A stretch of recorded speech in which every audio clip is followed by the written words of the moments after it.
important for us to have a contingency. It would leave us with over $300,000 contingency, which right now our contingency in this budget proposal is only $10,000. But I guess, you know, it's going to give us a little flexibility, because then we will have a little contingency. As a, for instance, if the sheriff budget would go over a little bit or something, we have to deal with it.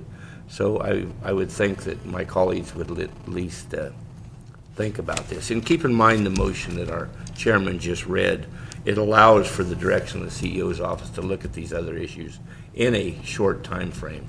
You know, we've actually put some pretty strong marching orders on the CEO's office to come back with these issues.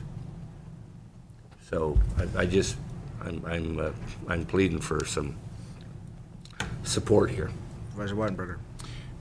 Thank you, Mr. Chairman. I agree with that, and I also would state that this $300,000 could then, at a future date, be added to the teeter fund paydown as just one possibility, and would thereby meet somewhat of the goal of Supervisor Smith, and as a maybe a midway point or a compromise point, allow for her issue to be addressed.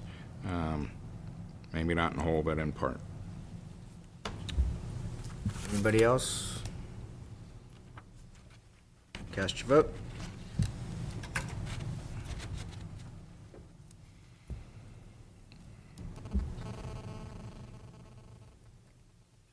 Okay. I'll take the gavel back, Mr. Pro Tem. Break for lunch. And to the clerk. And for the record, the motion fails. The supervisors Delbar, Smith, and Colfax dissenting. Okay, it's obvious we're at impasse on this. What's the willingness of the board to take up item 511 before lunch or bring it back after lunch? Supervisor? Mr. Chairman, in the interest of the public that's been waiting, I'd suggest that we do that and then possibly rearrange or reallocate the afternoon time so we have a somewhat reasonable lunch break. So I think we ought to do 511, complete that, and then refer back to the chair for a consideration on revising the closed session time and the future planning of the afternoon.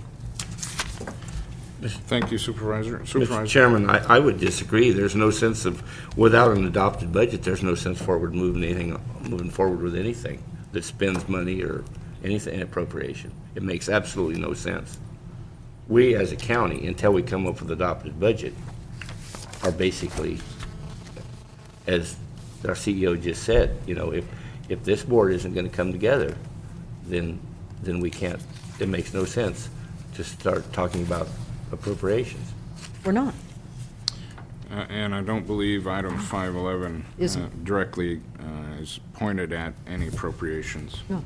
So, well, in effect, it does. I mean, you're talking about a county vehicle policy that's going to be buying county vehicles, so it is an appropriation. My point is, until we get this budget issue resolved, there's no sense of talking about anything. well, I politely disagree, Supervisor. I think some influx of nutrition, some time to reflect. Some of us might even take time to meditate on the gravity of the situation. And I concur with Supervisor Smith that there is members of the public wishing and having been sat through, I'll just call it this situation, that they've been quite patient.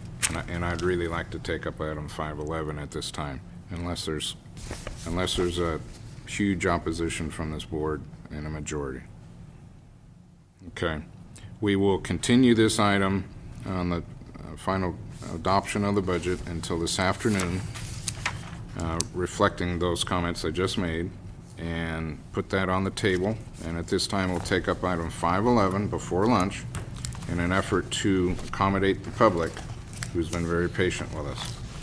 And so 511 is sponsored by the GSA department, I believe, and to the CEO's office, one or the other for introduction.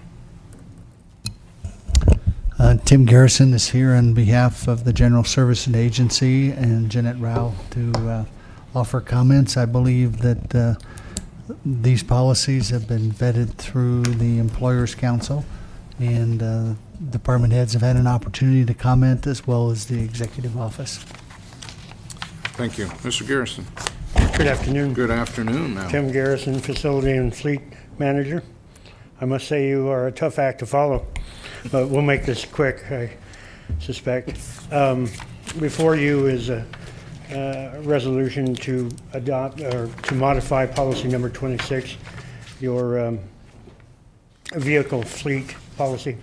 And it simply make changes in the policy to clarify really what we've done in practices and procedures internally, bring them before you to adopt into the policy, clarifying those practices and procedures, including hands-free devices, new legislation regarding that, and specifics about identifying vehicles. So with that, we'll answer any questions you have. Okay.